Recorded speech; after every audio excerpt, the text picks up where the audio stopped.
आदरणीय हसन मुश्रीफ साहेब यांनी मला गोट्यात घेतलं आणि मला म्हणजे राजू तुझ्यासारखा कार्यकर्ता मला पाहिजे आणि तू ये आणि लढ म्हणून.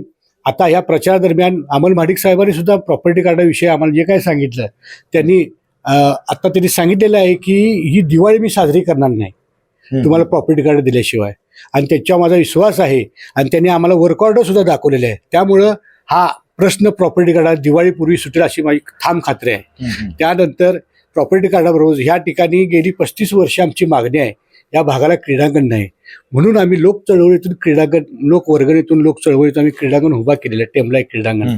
ते मला पूर्णत्वास न्यायचं आहे आणि हे पूर्णत्वास नेण्यासाठी मला महायुतीच्या घटक पक्षाने उमेदवारी दिली. हे छान झालं कारण राज्यात आणि देशात आपली महायुतीची सरकार आहे आणि हे काम तिथूनच होऊ शकतं आणि त्याला गती देण्याचं काम मी या माध्यमातून मी करणार आहे. आणि येत्या 1-1.5 वर्षातच माझे क्रीडांगणाचं स्वप्न पूर्ण होईल अशी माझी पूर्ण आशा आहे.